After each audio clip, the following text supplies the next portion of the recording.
ये कहानी उन 4 दोस्तों की है जिसके साथ कुछ ऐसी घटना घटी कि जिससे उनका पूरा जीवन ही बदल गया। आइए जानते हैं कि ऐसा क्या हुआ था। मुंबई शहर की रहने वाली प्रिया शर्मा अपने दोस्तों के साथ रवि, साहिल और विजय के साथ शिमला जाने का प्लान बनाया। वो सब शिमला जाने के लिए बस में बैठ गए।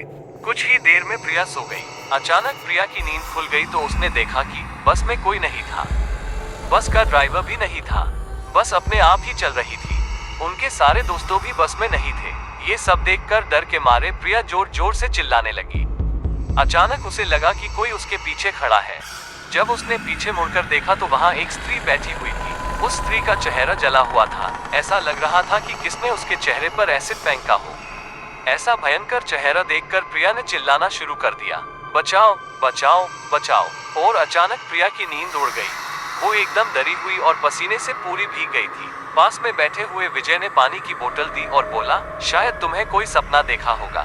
थोड़ी ही देर में सब शिमला पहुंच गए और एक होटल पर रात बिताने के लिए गए।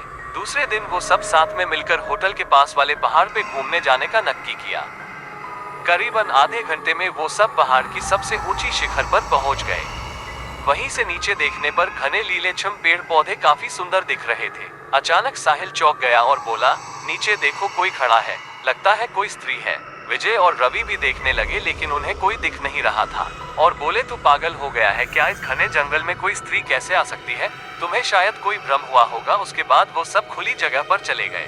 रात होने वाली थी इसलिए वो सब ने पहाड़ पर ही रुकने का निर्णय किया। इसलिए उन सब ने वहाँ पर ही तंबू लगाया और खाने पीने के लिए सामान बाहर निकाला। प्रिया की बैग तंबू के बाहर थी इसलिए वो लेने के लिए बाहर गई तो वहाँ पर उसे किसी की आवाज सुनाई दी। प्रिया उस आवाज की और अपनी नजर घुमाती है तो उन्हें सामने से कोई 3 आदमी आते हुए दिख रहे थे।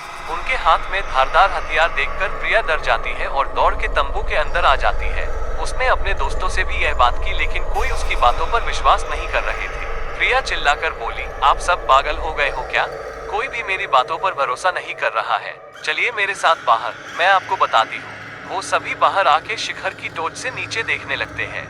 उतने में ही उन सभी को लगता है कि कोई 3 लोग उनकी ओर बढ़ रहे हैं। ये सब देखकर वो सभी डर जाते हैं और तुरंत ही अपना अपना सामान समेटने लगते हैं और बड़े से पत्थर के पीछे जाके छुप जाते हैं।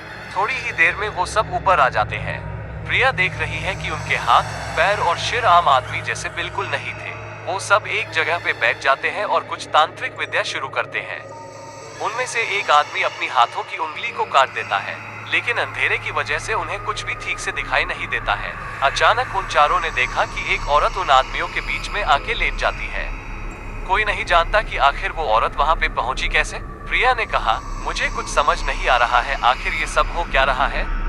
मुझे बहुत ही डर लग रहा है। एक के बाद एक वो तीनों उस औरत को सूंघने लगे। वहीं पे अचानक उस औरत ने अपनी उंगली उठाई और हमारी तरफ इशारा करने लगी। हम सब डर गई। वो तीनों उस औरत को छोड़कर हमारी ओर बढ़ने लगे। हम सब पहाड़ी से नीचे होटल की ओर दौड़ने लगे। हमारी आवाज सुनकर वो तीनों हमारी ओर दौड़ने लगे। प्रिया और साहिल सबसे आगे थे और विजय और रवि उनके पीछे दौड़ रहे थे। प्रिया और साहिल होटल तक पहुंच गए लेकिन रवि और विजय का कोई पता नहीं चल रहा था। हमने होटल वालों से उनके बारे में सभी बातें की तो उन लोगों ने कहा कि उस पहाड़ पे कोई नहीं जाता है। वो पहाड़ शार्पित है, जो भी वहाँ जाता है वो कभी वापस नहीं आता है। आपकी किस्मत अच्छी थी कि आप अभी जिंदा हैं, लेकिन हमारे दोस्त रवि और विजय कभी भी वापस लौट के नहीं आए। हमने उन्हें ढूंढने का बहुत ही कोशिश की, पुलिस कंप्लेन भी करवाई लेकिन कोई फर्क नहीं पड़ा। दोस्तों, अगर आपको मेरी यह कहानी शिव स्टोरी इन हिंदी पसंद आई हो तो शेयर जरूर करना और हमारे चैनल को सब्सक्राइब भी करिएगा।